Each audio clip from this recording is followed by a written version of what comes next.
سلام دوستان عزیز، به کانال بافتنی با مینا خوش اومدید. امیدوارم که دوستان حالتون خوب باشه. این هفته براتون این لباس رو آماده کردم که از بافت رکن تشکیل شده و از بافت کشباف و این گندمی وسط هم ساده بافی هستش. یک رج از زیر و یک رج از رو. این بافت به این صورت هستش که از این تکه ها تشکیل شده دوستان، که این قسمت ها به هم دیگه دوخته شده و همه رو براتون در ویدیو توضیح دادم. از نخهایی که استفاده کردم دوستان آلیزه بیبی وست هستش و میل شماره 3.5 استفاده کردم و در پایان ویدیو هم براتون توضیح دادم که اگر بخواید برای سایز بزرگتر و بزرگسال منظورم هستش ببافید چند تا دونه باید سر بندازید و چه کارهایی رو باید انجام بدید. امیدوارم که از این باف خوشتون بیاد و اگر خوشتون اومد دوستان عضو کانال من بشید. هر هفته با هم دیگه یک لباس کودک رو یاد میگیریم و من آموزش میدم بهتون. لایک و کامنت هم که اگر بذارید ازتون ممنون میشم دوستان. خب اگر آماده هستید با هم بافت این لباس رو شروع میکنیم. دوستان برای بافت این لباس باید به این صورت عمل بکنیم که ببینید این لباس از این تکه ها تشکیل شده که من الان بافتم. ببینید از این تکه تشکیل شده که من براتون توضیح میدم که این تکه ها چطوری بافته میشه و چطور باید در کنار هم دیگه دوخته بشه. رنگ بندیش هم سلیقه‌ای هستش. من از کانواهایی که مثلا لباس بافته بودم مونده بود استفاده کردم از این رنگ ها و اینها رو به سلیقه خودم به این صورت مرتب کردم و بافتم و شما میتونید از هر رنگی استفاده بکنید، از 2 تا رنگ استفاده بکنید یا اینها رو که من مثلا رنگ بندی ها رو جابجا کردم. اینجا شما میتونید مثلا این قسمت رو همه رو یک رنگ ببافید، تکه دوم رو مثلا 2 تا رنگ ببافید، دیگه اون سلیقه‌ای هستش. خب الان براتون توضیح میدم که این قسمت چطوری بافته میشه. من این رو بردارم.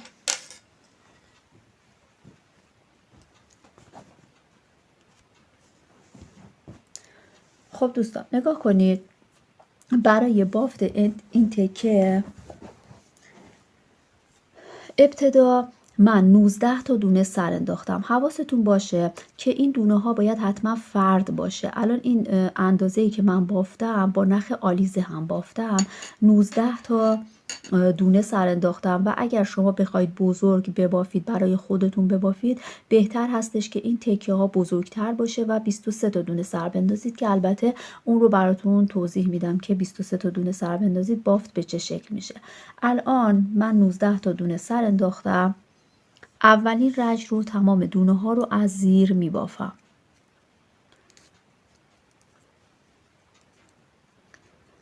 کلا بافتمون دوستان رکن هستش به غیر از دونه وسط که به صورت ساده بافی هستش.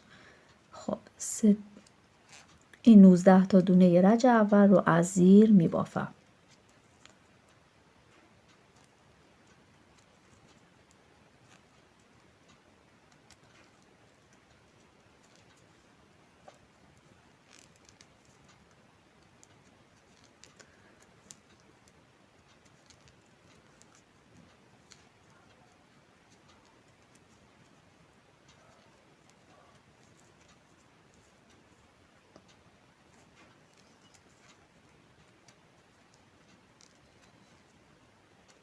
پس رج اول همش از زیر بافته میشه.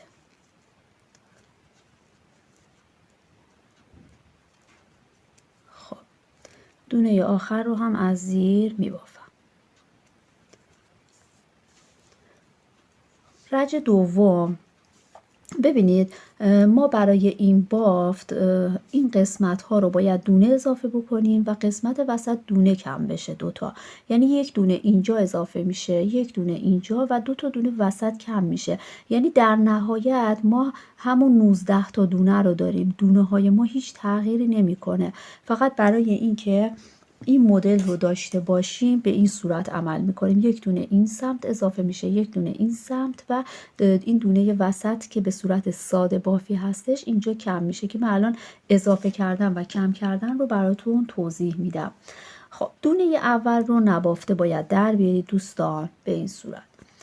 بعد اینجا باید دونه اضافه کنید. نخ رو میندازم اون سمت. ببینید برای اضافه کردن دونه روش‌های مختلفی هست، ولی برای این بافت از این روش فقط باید استفاده بکنید. ببینید دونه دوم این رو میگیرید به این صورت و از زیر میبافید. اینجا یک دونه اضافه شد و بعد دونه بعدی رو هم دیگه رکن هستش، از زیر بافته میشه. الان 3 تا دونه داریم، 3 4 5 6 7. پس با دونه ای که اضافه کردم 7 تا حالا بافتم، 8 9. پس کلا 9 تا دونه رو از زیر میبافم با دونه ای که اضافه کردم. بعد میرسم به این دونه وسط که باید کور بشه. ببینید این 2 تا دونه اول رو در بیارید، بعد جابجا بکنید به این صورت. جابجا که کردید، حالا این 2 تا دونه، یک دونم از این سمت، این 3 تا رو با هم دیگه باید بگیرید و از زیر ببافید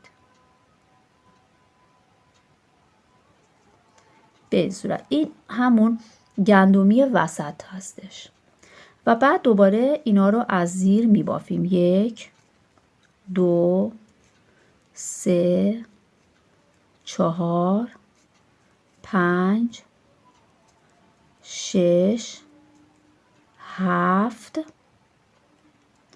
و اینجا دوباره باید دونه اضافه بکنیم. یک دونه مونده به آخر، دونه اضافه میکنیم دقیقا مثل همین ضرب. ببینید این نخی که زیر این دونه هست رو میگیریم و از زیر میبافیم.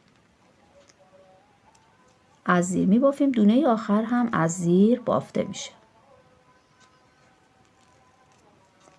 یعنی الان دقیقاً دوباره ما همون 19 تا دونه رو داریم.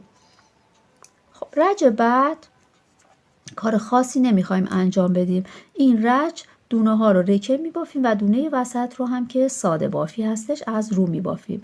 ببینید 2 تا 3 تا 4 5 6 7 8 9. این 9 تا دونه رو من از زیر بافتم، یعنی رکن بافتم. رسیدم به این دونه وسط که اون رج ستایی با هم کم کرده بودم، الان یه دونه است دیگه. این رو از رو میبافم. همین توی این رج کار خاصی انجام نمیدیم، رکن میبافیم و دونه وسط رو از رو میبافیم. اینا رو هم رکنم رو میبافم.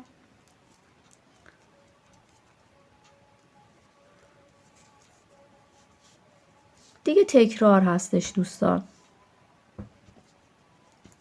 دونه اول رو در میارم، مثل رج اول انجام میدم. یک دونه اینجا اضافه میکنم. این نخ رو که زیر دونه دوم هست میگیرم و از زیر میبافم. اینا رو میبافم. 1 2 3 4 5 6 7 8 9. 9 تا رو میبافم. رسیدم به این 3 تا دونه. دونه اول و دوم رو جابجا میکنم. ببینید به خاطر این جابجا میکنم که این گندمی اینطوری صاف در بیاد و بعد 3 تا دونه رو با هم میگیرم و یکی میکنم. در واقع 2 تا دونه الان اینجا کم شد، اینجا یه دونه اضافه شد، اینجا هم یه دونه اضافه میشه. به خاطر همین دونه های ما هیچ تغییری نمیکنه و بعد بافتم رو از زیر میبافم، رکنم رو میبافم تا یک دونه مونده به آخر. اینم میبافم. دوباره اینجا هم باید دونه اضافه کنیم. دوباره از این دونه این نخ رو میگیرم و از زیر میبافم. ببینید الان به این صورت در اومد. دوباره رج بعد به همین صورت دیگه دوستان، تکراره. دونه اول رو در میارم، توی این رج اضافه کردن و کم کردن نداریم. رکن ها رو رکن میبافم و دونه وسط رو از رو میبافم. الان رسیدم به دونه وسط، از رو میبافم. دوباره رکن هام رو رکن میبافم به این صورت.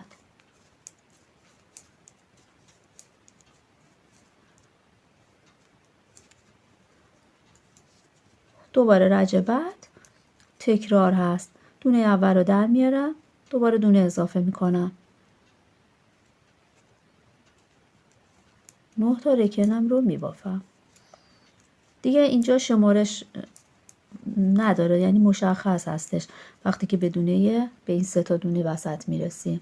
2 تا دونه اول رو در میارم، جابجا میکنم این رو به این صورت. مواظب باشید که یعنی دقت بکنید که اینجا پیچ نداشته باشه که گندمیتون صاف در بیاد. این 3 تا رو با هم یکی میکنم، ببینید، و بعد دوباره رکنم رو میبافم. یک دونه هم اینجا باید اضافه بشه. دونه آخر رو هم از زیر میبافم. ببینید 2 3 4 5 6 7 8 9 10 11 12 13 14 15 16 17 18 19 تا دونه داریم و ثابت هستش. این رو باید همینطور تکرار بکنیم. دوباره رج بعد به همین صورت هستش دوستان. 9 تا رکنم رو از زیر میبافم. دونه وسط از رو بافته میشه. ببینید از رو بافته میشد و بقیهش رکن.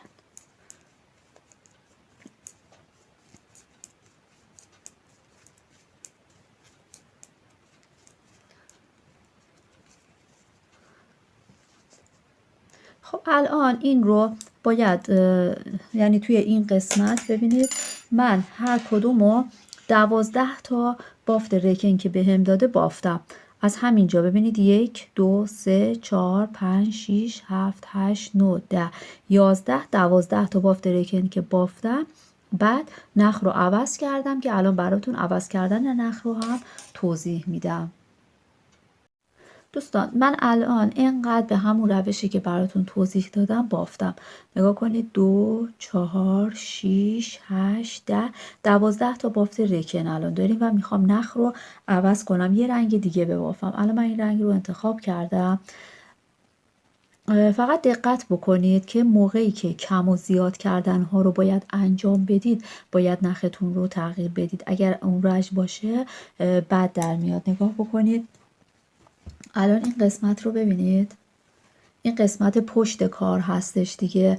وقتی که نخ رو تغییر میدیم این حاشیه ها اینطور این قسمت ها به این صورت میفته که باید پشت کار باشه. به همین علت وقتی که میخواید کم و زیاد کردن ها رو انجام بدید یعنی دقیقاً 12مین بافت رکنتون رو که انجام دادید اینجا به این صورت هستش نختون رو تغییر بدید. دونه اول رو از زیر ببافید، بعد این دوتا نخ رو با هم گره بزنید، از زیر ببافید و اینجا دوباره دونه اضافه کنید، یعنی فکر کنید که همون نخ قبلی هستش. بعد اینجا یک دونه به این صورت اضافه کنید، دونه بعدی از زیر بافته میشه. به همین صورت میبافیم تا برسیم به دونه وسط. 3 تا دونه وسط اینجا ببینید به این صورت هم میتونید دونه هاتون رو جابجا بکنید. این رو به این صورت بگیرید، این انگشتتون رو روی این دونه این سمت بذارید که در نره و بعد این رو بگیرید و این دوتا رو با هم به این صورت جابجا کنید و بعد این 3 تا رو با هم از زیر یکی کنید به این صورت. بعد اینها رو باید از زیر ببافیم. به این صورت میتونید نخ رو عوض بکنید. دونه یکی مونده به آخر، دوباره اینجا هم باید یه دونه اضافه بکنید و از زیر ببافید. دونه آخر رو هم از زیر میبافیم. به این صورت نخمون رو تغییر دادیم. بعد این دوتا رو ببینید، این دوتا نخی که اینجا مونده این رو گره بزنید و بعد در انتها با سوزن ببینید این نخ رو که هم رنگ این هستش بین این دونه ها مخفی بکنید، بچینید و این نخ رو هم بین این دونه ها مخفی میکنید و میچینید. بعد رج بعد دوباره بخواید ببافید دیگه مشخص هستش. با همین نخ ادامه میدید. این 9 تا دونه رو از زیر میبافید.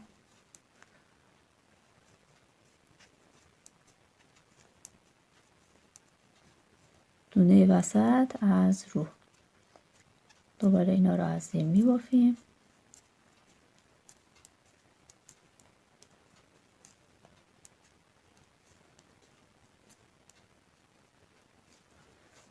به همین صورت دیگه ادامه میدیم. الان ببینید اینو من انقدر بافتم. الان 1 2 3 4 و پنجمی هستم.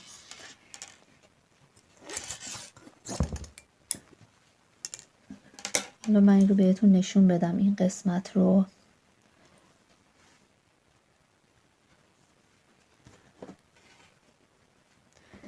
خب الان میخوام بهتون بگم که ببینید چند تا الان اینجا بافتیم. قسمت پشت رو اول توضیح بدم. این قسمت پشت لباس هستش. 1 2 3 4 تا من بافتم الان و این قسمت ها رو هم ببینید. این قسمت رو که برای تا زیر بغل هستش 1 2 3 تا بافتم. 3 تا بافتم و کور کردم. خب ببینید برای این قسمت که میخوایم کور بکنیم همینطوری به همین روش که 3 تا که تموم شد این رو کور میکنید به این صورت. من الان این رو براتون کور میکنم. مثلا 3 تا بافتم و میخوام کور بکنم. همینطوری 2 تا یکی میکنید و کور میشه.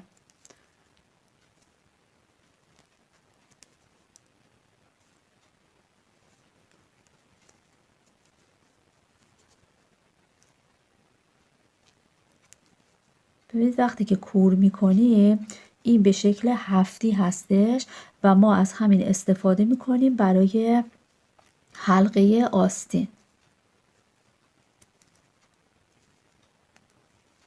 رو به روش ساده 2 تا یکی کردیم.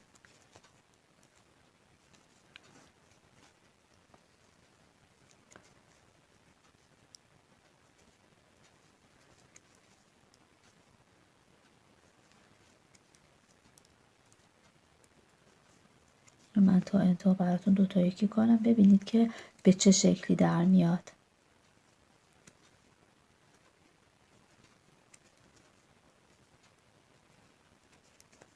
خب ببینید دوستان وقتی که این رو کور میکنیم به این شکل در میاد دیگه. ما از همین استفاده میکنیم برای حلقه آستین. الان چون که من برای کودک دارم میبافم انقدر حلقه آستین مثلا این رو به همین صورت بذارم و یک طرف حساب بکنم خیلی گشاد میشه. به خاطر همین من این رو به این صورت که این دوتا رو به هم دوختم نگاه کنید این رو به تا کردم. یعنی یک تیکه از این رو ببینید این رو به این صورت انجام دادم. اینطوری یک تیکش رو برای سمت پشت و یک قسمتش رو برای سمت جلو در نظر گرفتم. یعنی 1 2 3 4 تا به صورت کامل هستش و این قسمت ها که برای حلقه آستین هست تیکه هستش. یعنی نصفش رو برای اون سمت استفاده کردم و بعد به این صورت که بعد دونه گرفتم که براتون توضیح میدم این قسمت رو چطوری باید دونه بگیریم و حلقه رو ببافیم.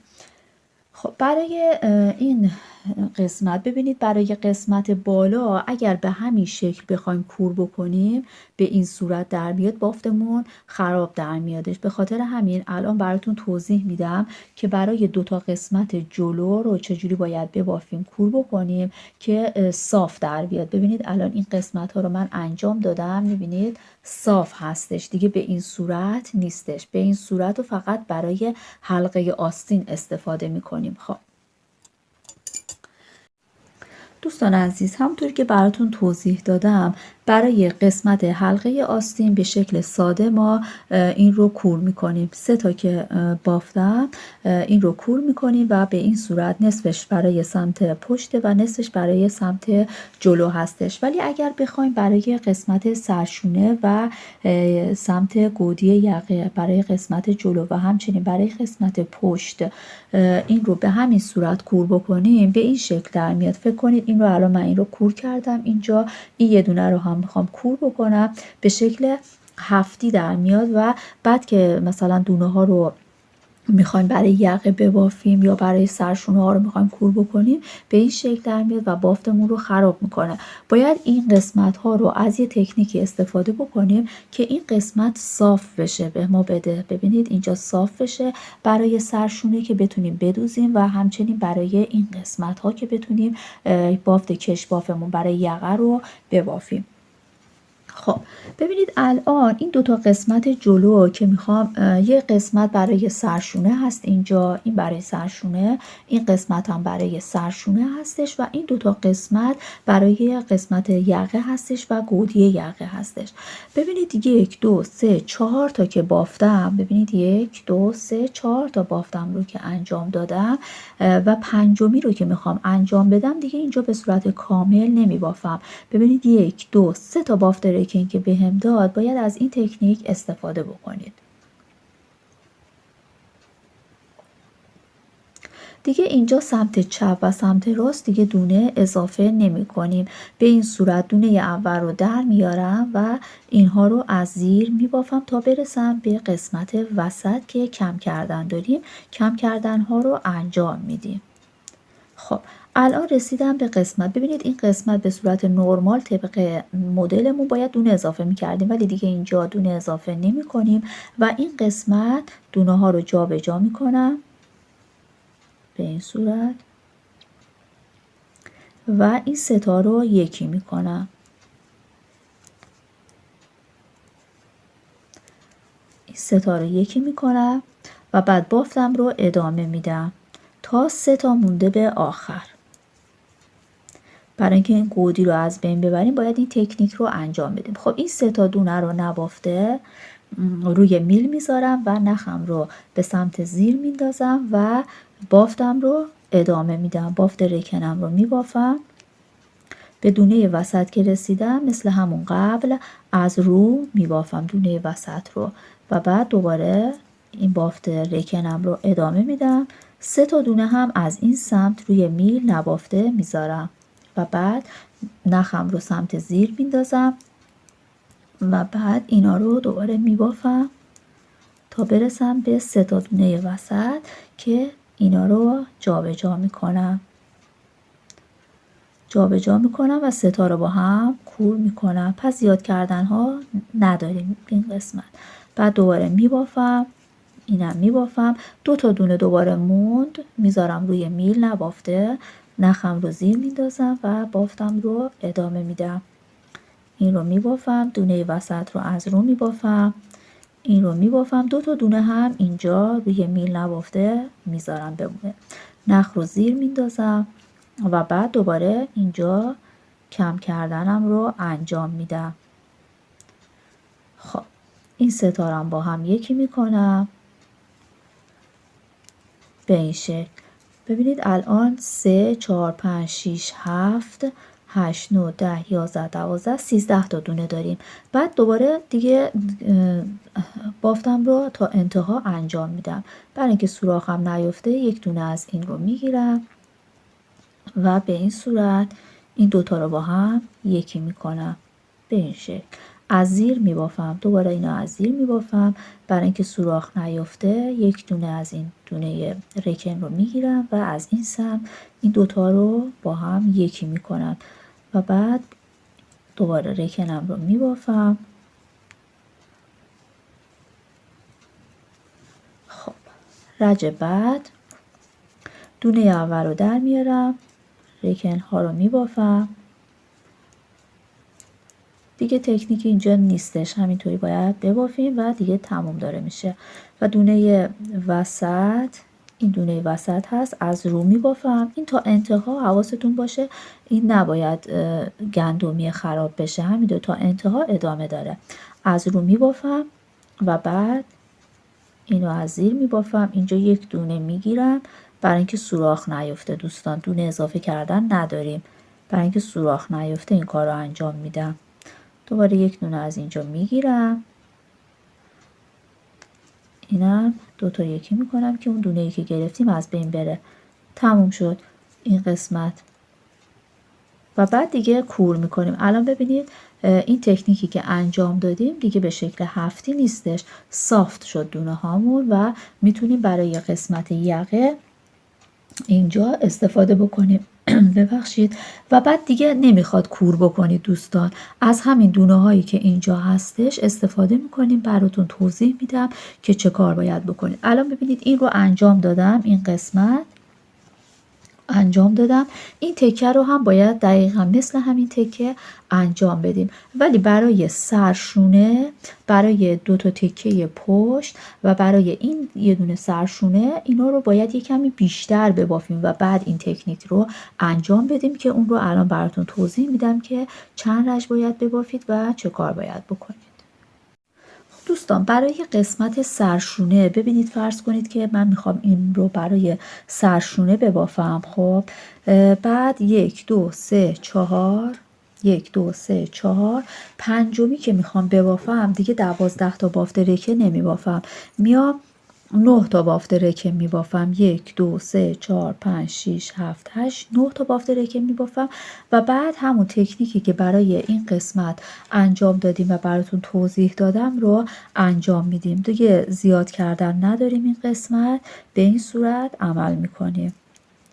میام بافت رکنم رو از زیر میبافم و بعد این ستا رو به همین صورت که براتون توضیح دادم جابجا میکنم و ستاش رو با هم یکی میکنم. به این شکل یکی میکنم، دوباره بافتای رکنم رو میبافم تا برسم به 3 تا دونه آخر. 3 تا دونه آخر که رسیدم نخ رو میندازم اون سمت، یعنی دقیقا همونی که برای گودی یقه این قسمت براتون توضیح دادم اینجا هم همون کار رو میکنید، فقط چون که اینجا دیگه نمیخوایم گود باشه بیشتر بافتم. اینو میبافم، دونه وسط رو از رو میبافم، اینا رو از زیر میبافم تا برسم دوباره به 3 تا دونه آخر. نخ رو سمت زیر میندازم و بعد اینا رو از زیر میبافم، بافت رکنم رو. دوباره رسیدم به این 3 تا، این دوتا رو اول جابجا میکنم، 3 تا رو یکی میکنم، میبافم، 2 تا دونه مونده نمیبافم، روی میل میندازم و اینا رو از زیر میبافم، دونه وسط از رو، اینم از زیر تا 2 تا دونه این سمت. نخ رو میندازم زیر و بعد دوباره اینجا این 3 تا رو کم میکنم، یعنی 3 تا رو با هم یکی میکنم.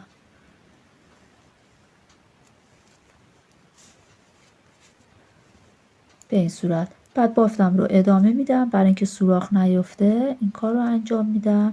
از این سمت 2 تا یکی میکنم، این رو از زیر میبافم، دوباره برای اینکه سوراخ نیفته این کار رو انجام میدم، از زیر میبافم و بعد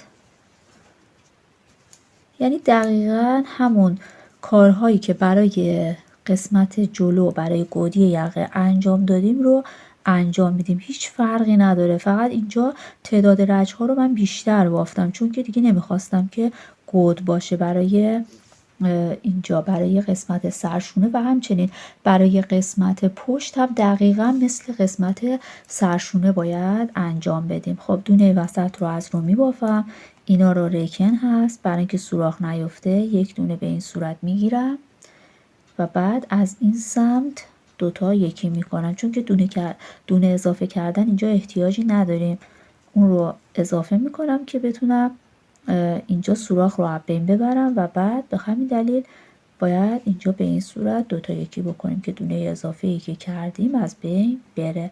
به همین صورت دوستان نگاه کنید، به همین صورت الان تموم شد این قسمت. به این صورت برای سرشونه، برای 2 تا قسمت پشت و برای سرشونه این سمت و اون سمت اینطوری انجام میدیم و بعد کور میکنیم به شکل ساده. این قسمت ها رو کور میکنیم، ولی قسمت این پشت رو دونه ها رو کور نکنید که برای یقه استفاده بکنیم. البته اینجا هم میتونید دونه ها رو کور نکنید این سمت و اون سمت و با استفاده از قلاب به هم دیگه وصل کنید، ولی من همینجا با استفاده از سوزن دوختم. شما هم میتونید همین کار رو بکنید، به صورت ساده دوتا یکی بکنید و بعد به همین شکل به صورت ساده میتونید دوتا یکی بکنید و بعد بدوزید اینطوری.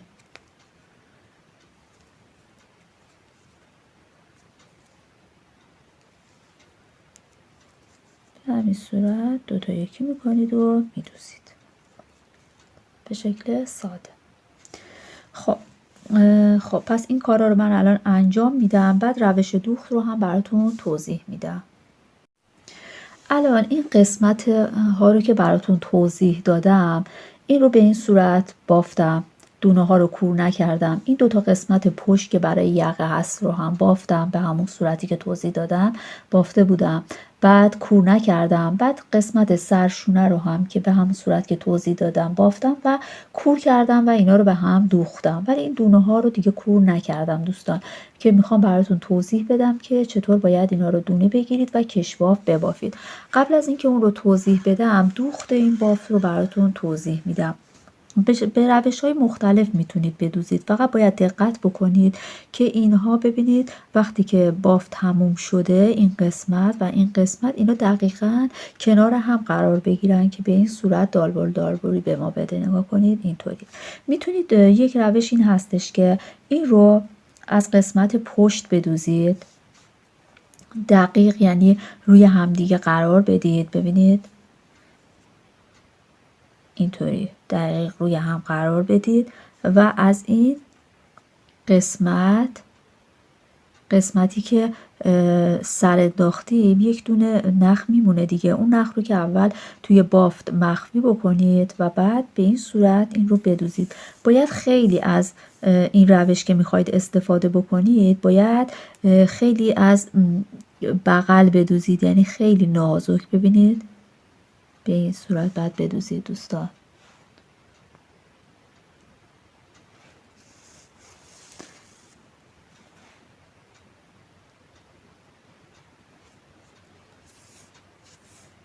همینطوری به ترتیب گندمی ها رو کنار هم قرار بدید و بدوزید.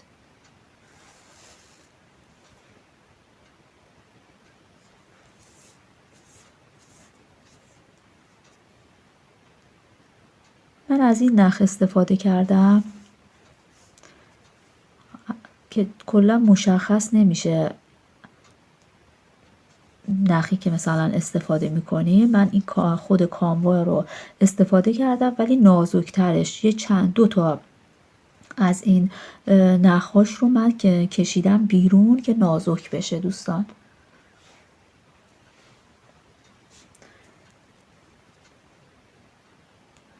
به همین صورت من تا انتها این رو میدوزم. ببینید از این قسمت به این شکل در میاد وقتی که میدوزید. من این رو تا انتها به این صورت میدوزم، یا اینکه میتونید این رو کنار هم اینطوری قرار بدید و به این صورت هم براتون الان توضیح میدم.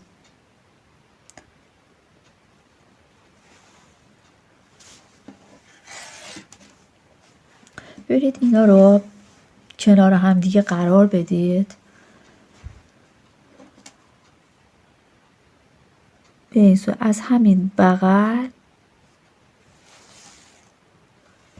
بعد دوباره از این سمت. هیچ فرقی نمیکنه، فقط باید تمیز بدوزید. دوباره این رو اینطوری میگیرم، بعد به این صورت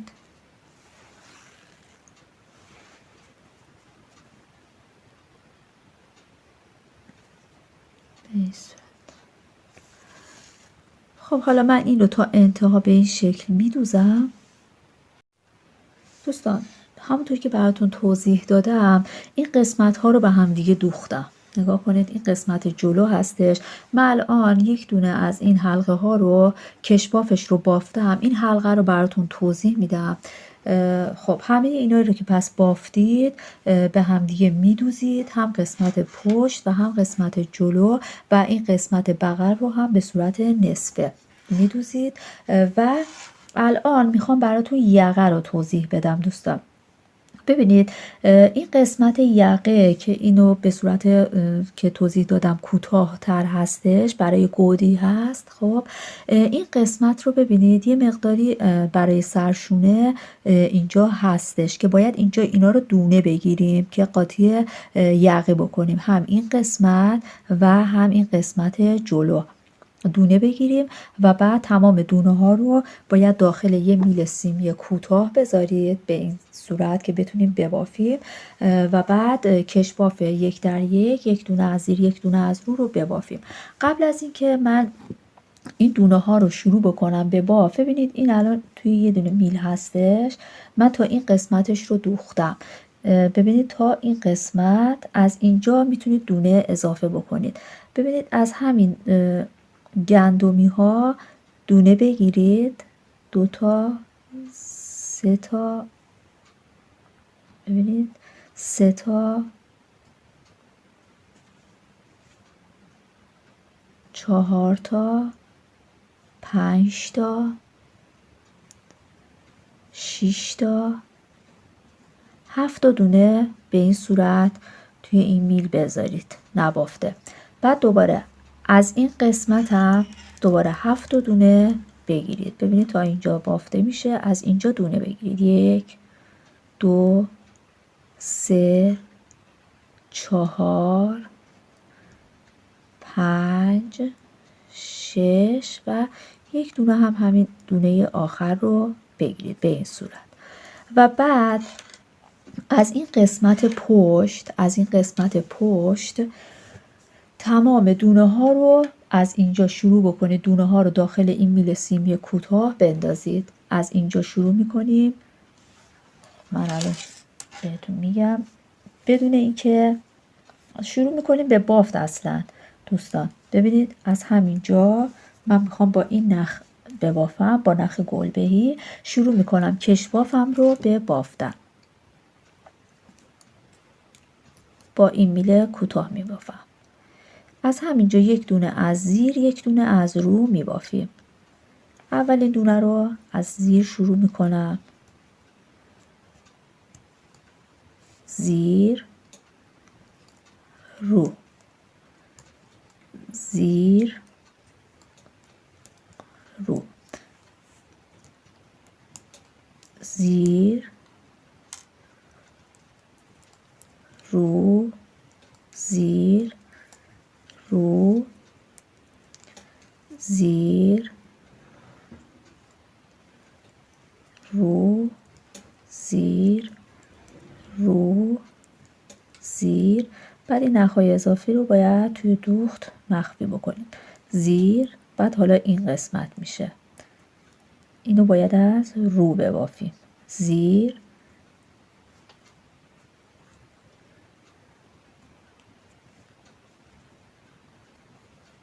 رو، اینجا رو سفت بکنید فاصله نیفته. زیر رو، زیر رو، زیر رو، زیر رو، به همین صورت دوستان. زیر رو، زیر رو، زیر و رو. خب این میلو من برش میدارم. خب حالا میرسیم به این قسمت. خب اینجا زیر رو، الان دوباره باید اینجا زیر ببافیم. این دونه هایی که گرفتیم رو به همین صورت میبافیم. زیر رو، زیر رو، زیر رو، زیر و بعد دوباره ادامه میدیم. رو، زیر رو، به همین صورت من میبافم اینا رو رو زیر رو رو زیر رو. این نخ‌ها رو باید بعدا درستشون کنیم دوستان. خب میتونید حتی اینجا یه گره بزنید.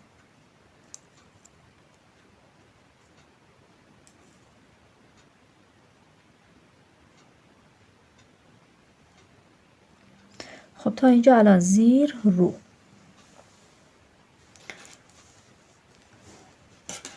دوباره بافتمون رو ادامه میدیم. خب زیر رو اینجا میشه زیر. اینجا رو فقط سفت باید بکنید. زیر زیر رو زیر رو زیر رو. به همین صورت تا انتها. کشبافمون رو تقریبا باید یه 8 رجی ببافیم دوستان. خب اینجا زیر رو زیر رو زیر رو زیر رو زیر رو زیر. این نخ رو هم دوباره سفتش میکنم. میتونید اینجا هم یه گره بزنید.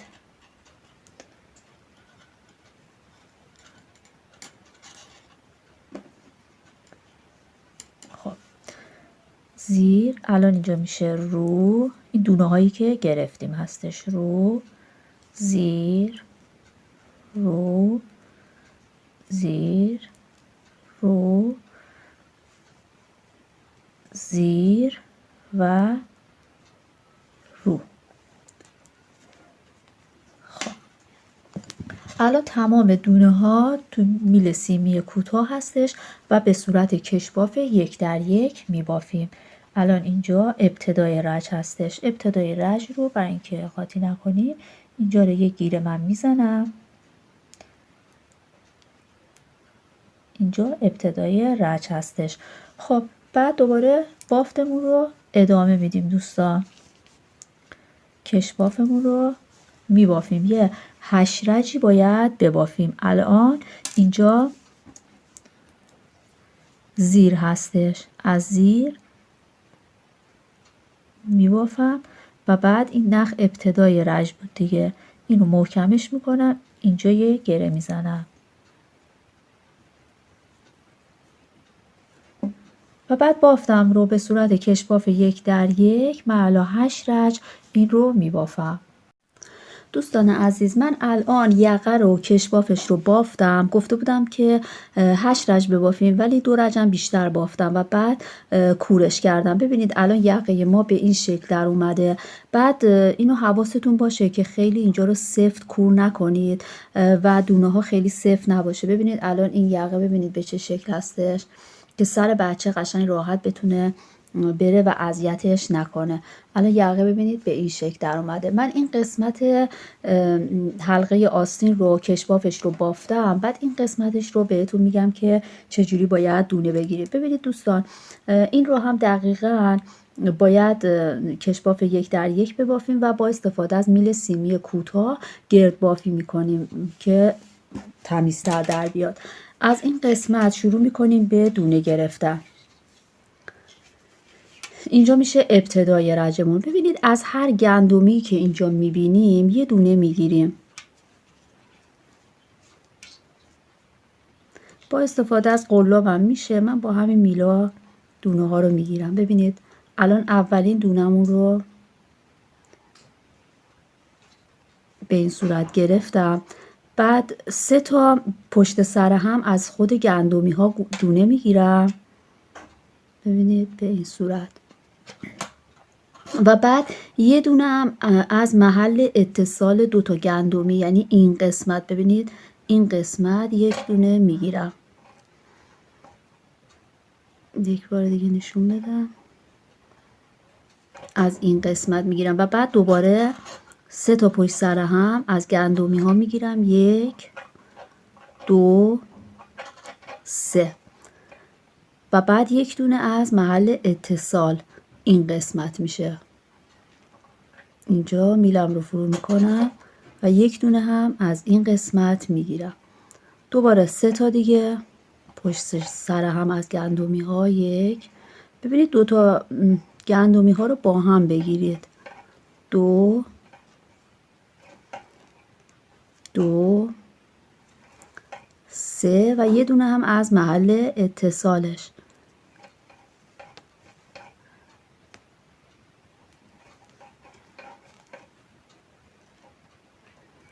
به این صورت دونه ها رو من میگیرم تا این قسمت. بعد این قسمت رو هم دقیقاً مثل همین از گندمی، از هر گندمی که میبینید اینجا دونه بگیرید. اینجا 8 تا دونه بگیریم کافی هستش. 8 تا این قسمت، 8 تا هم این قسمت بگیرید. بعد دوباره این سمت هم دقیقاً مثل همین دونه میگیریم و بعد کشباف 1 در 1، یک دونه از زیر یک دونه از رو میبافیم. من این دونه ها رو میگیرم و بعد تعدادش رو میگم. من دونه ها رو اینجا به این ترتیب گرفتم. ببینید از این قسمت تا این قسمت 28 تا دونه گرفتم. بعد این تکه ها رو 8 تا دونه این قسمت، 8 تا دونه این قسمت، دوباره 28 تا دونه هم این قسمت گرفتم دوستان. و الان این رو میام کشباف 1 در 1 میبافم، یعنی به صورت کشباف 1 در 1، یک دونه از زیر یک دونه از رو. بهتر هستش که از میل سیمی کوتاه استفاده بکنید که بتونید قشنگ ببافید، راحت تر ببافید. ببینید راحت میشه ببافه چون دونه ها کم هستش. از همینجا شروع میکنیم. اینجا رو میگیریم ابتدای رج دوستان. بعد یک دونه از زیر یک دونه از رو میبافیم. یک دونه از زیر یک دونه از رو. به همین ترتیب کشبافمون رو میبافیم. یک دونه از زیر یک دونه از رو. یه 8 رج این قسمت رو من بافتم فکر کنم. 1 2 3 4 5 6 7 8 رج بافتم و بعد کور کردم. این قسمت رو 8 رج به همین صورت به ترتیب کشباف 1 در 1 میبافیم و بعد کور میکنیم. دوستان الان من کشباف حلقه آستین رو بافتم. یک دونه از زیر یک دونه از رو، 8 رج بافتم و الان میخوام کور بکنم. الان روش کور کردن رو براتون توضیح میدم. ببینید من از این روش برای حلقه آستین، برای این سمت و برای یقه استفاده کردم. این روشی که توضیح میدم اگر استفاده بکنید باعث میشه که بافتتون ببینید کیسانی داشته باشه و اینجا هم نمای لباستون رو زیباتر میکنه. البته با سوزن هم میتونید کور بکنید ولی این روش ساده تر هستش. خب الان ابتدای رج هستیم. دونه اول نگاه کنید دونه زیر هستش. وقتی که دونه‌تون از زیر بود به این روش یک دونه ژوته بزنید و دونه زیر رو از زیر ببافید. وقتی که بافتید دونه بافته شده رو باید از زیر این ژوته‌ای که زدید بیرون بکشید به این شکل. و بعد دونه رو هستش. وقتی که دونه‌تون از رو بود به این روش یک ژوته بزنید و دونه رو ببافید. وقتی که بافتید دونه بافته شده رو از زیر ژوته به این صورت خارج بکنید و این دونه رو هم از زیر دونه قبلی بکشید بیرون. اینطوری کور میشه و بعد باید این رو تکرار بکنید. خب دونه بعد دوباره از زیر هستش. یک دونه ژوته به این صورت میزنید و دونه رو از زیر میبافید. دونه بافته شده رو از زیر ژوته به این صورت میکشیم بیرون و بعد این دونه رو از زیر دونه قبلی میکشیم بیرون و کور میکنیم. دونه بعد دوباره دونه رو هستش. برای دونه رو به این صورت یک دونه ژوته میزنیم، دونه رو از رو میبافیم. دوباره دونه بافته شده رو از زیر دونه قبلی میکشیم بیرون و بعد این رو هم از زیر دونه قبلی. به همین صورت تا انتها این رو ادامه میدیم. دونه بعد دوباره از زیر هستش. به این صورت ژوته میزنیم. به این صورت ژوته میزنیم، از زیر میبافیم و بعد این رو از زیر ژوته میکشیم بیرون از زیر دونه قبلی. خب دوستان به همین روش کل دونه ها رو کور میکنیم و بافت ما به انتها میرسه. دوستان برای اینکه بتونید سایز بزرگ ببافید بهتر هستش که این قسمت ها رو کمی بزرگتر ببافید. ببینید من برای این 19 تا دونه سر انداختم. اگر بخواید برای خودتون مثلا سایز 38 رو دارم میگم ببافید، بهتر هستش که با همین نخ آلیزه که دارم میبافم 23 تا دونه سر بندازم. حالا که 23 تا دونه سر بندازم دقیقا مثل همون هستش، فقط تعداد دونه ها فرق میکنه. ببینید اینجا خب رج اول رو باید از زیر ببافید. من رج اول رو از زیر میبافم، این رج رو از زیر میبافم. خب این رج رو من از زیر بافتم دوستان. حالا رج دوم خب دقیقا مثل همینا بافته میشه ولی تعداد دونه ها فرق میکنه. اونجا 9 تا دونه بود، اینجا 11 تا دونه میشه. دونه اول رو در میارم و دونه دوم رو باید زیاد بکنم. این نخ رو از این قسمت میگیرم و این رو از زیر میبافم. یک دونه اینجا زیاد کردم. الان 1 2 3 تا باید 11 تا دونه باشه با دونه‌ای که اضافه کردیم. 4 تا 5 6 7 8 9 10 11. خب این 11 تا دونه رکن رو بافتم. حالا میرسم به 3 تا دونه برای وسط باید داشته باشیم دیگه. این 2 تا دونه رو جابجا میکنم به این صورت و 3 تا رو با هم یکی میکنم. این رج اول هستش یه کمی سخته این 3 تا، وگرنه بقیهش دیگه آسون میشه. خب این الان همون گندمی وسط هستش دوستان و بعد دوباره بقیه دونه ها رو رکن میبافم. 1 2 3 4 5 6 7 8 9 و اینجا هم باید دوباره دونه اضافه کنیم. همین نخ رو میگیرم و یک دونه اضافه میکنم و از زیر میبافم. 10 و با این میشه 11. فقط فرقش با این هستش که اینجاها 11 تایی هستش و بعد اینجا دونه کم میشه، وگرنه هیچ فرق دیگه ای نداره. و اگر بخواید که بزرگتر ببافید بهتر هستش که ببینید این قسمت رو 11 سانتی متر ببافید. الان من این رو سانت میزنم که برای کودک بافتم. ببینید این قسمت، این فاصله رو از اینجا اندازه بگیرم برای من 7 سانتی متر هستش. شما بهتره وقتی بزرگ میخواید ببافید 11 سانتی متر ببافید و 23 تا دونه هم سر بندازید. برای بزرگسال دوستان قسمت حلقه آستین از اینجا تا این قسمت بهتر هستش که یعنی 23 سانت ببافید و از زیر بغل تا ابتدای کار رو اینجا رو 38 سانتی متر ببافید. برای بزرگسال کافی هستش. و بعد تعداد اینها هم بهتر هستش که ببینید این قسمت که چون که من برای کودک بافتم گفتم که اینجا بزرگ میشه، ولی شما برای بزرگسال که میبافید یک دونه از همینا رو کامل برای این قسمت در نظر بگیرید و یک دونه هم کامل برای قسمت پشت در نظر بگیرید و بعد دونه بگیرید برای حلقه آستین. دیگه نیازی نیستش که برای بزرگسال این رو به این صورت تا بکنید، کامل میتونید بذارید و بدوزید. و برای قسمت وسط هم 3 تا بذارید. اینجا من 2 تا گذاشتم و بعد دونه گرفتم